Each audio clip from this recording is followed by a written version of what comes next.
Sebuah ruang publik yang seharusnya menjadi tempat aman dan ceria bagi anak-anak, seketika berubah menjadi lokasi tragedi yang memilukan. Hari Minggu malam, tanggal 7 Juni 2026, menjadi malam yang tak akan pernah dilupakan oleh keluarga bocah berinisial MWP, bocah Malang yang baru berusia 6 tahun tersebut, diduga menjadi korban persekusi kejam di Taman Kramat Pulo, Senen, Jakarta Pusat.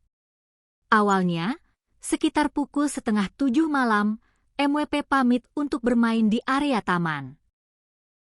Namun, kegembiraan bocah itu berubah menjadi petaka dalam waktu singkat.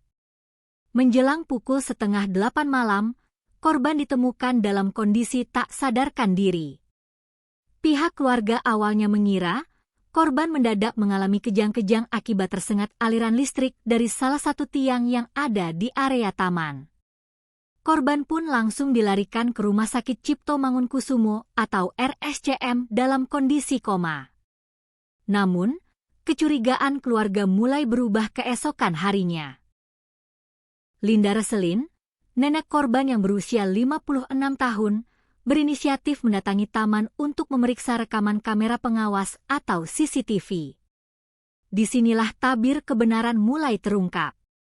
Rekaman CCTV memperlihatkan fakta yang jauh lebih mengerikan dari sekadar kecelakaan biasa. MWP ternyata tidak sekadar tidak sengaja menyentuh tiang listrik. Di dalam rekaman itu, terlihat jelas bahwa bocah 6 tahun ini diduga kuat dipersekusi oleh 2 orang yang diketahui berinisial LNG dan RVN. Linda mengungkapkan dengan penuh kesedihan, cucunya sempat diseret secara paksa dan dibawa ke arah sebuah tiang yang ternyata dialiri arus listrik. Akibat tindakan keji tersebut, korban pun tersengat listrik hingga tak berdaya. Penderitaan MWP tidak berhenti di situ. Selain diseret dan disengat listrik, korban juga mengalami kekerasan fisik yang sangat brutal. Linda menyebut, cucunya sempat dibanting oleh para pelaku, hingga menyebabkan benjolan besar di bagian belakang kepalanya. Setelah korban pingsan dan terkapar di lokasi, sejumlah orang di sekitar taman berusaha memberikan pertolongan pertama dengan cara menyiramkan air ke tubuh korban.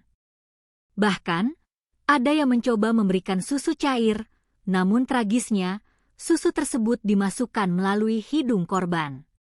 Kini, setelah sempat melewati masa-masa kritis dan koma di RSCM, kondisi MWP dilaporkan sudah mulai sadar. Meski demikian, luka psikis yang dialami bocah ini tampaknya jauh lebih dalam. Korban kini mengalami trauma berat dan selalu didera ketakutan yang luar biasa setiap kali melihat atau bertemu dengan orang asing. Ironisnya, di tengah penderitaan fisik dan mental yang dialami korban, keadilan seolah masih berjalan lambat. Pihak keluarga mengaku telah melaporkan kasus ini ke Polres Metro Jakarta Pusat. Namun hingga saat ini, Linda mengeluhkan belum adanya pihak atau pelaku yang diamankan ataupun ditahan oleh pihak kepolisian. Bahkan, proses visum luar maupun dalam pun belum dapat dilakukan, lantaran keluarga belum menerima surat pengantar resmi dari kepolisian. Di sisi lain, mantan ketua RT setempat bernama Asep membenarkan adanya insiden anak tersengat listrik tersebut. Asep mengaku langsung melaporkan kejadian itu ke pihak PLN dan Sudin Pertamanan Jakarta Pusat, yang kemudian mengonfirmasi memang adanya kebocoran arus listrik di tiang tersebut. Saat ini, fasilitas listrik telah diperbaiki dan Taman Kramat Pulo masih ditutup untuk sementara waktu. Berdasarkan informasi dari warga, terduga pelaku persekusi keji ini disinyalir merupakan remaja yang masih duduk di bangku SMA dan SMP.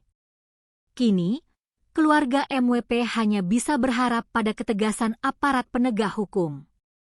Sebuah keadilan harus segera ditegakkan demi memulihkan hak dan masa depan seorang bocah berusia 6 tahun yang menjadi korban kebiadaban di ruang publik.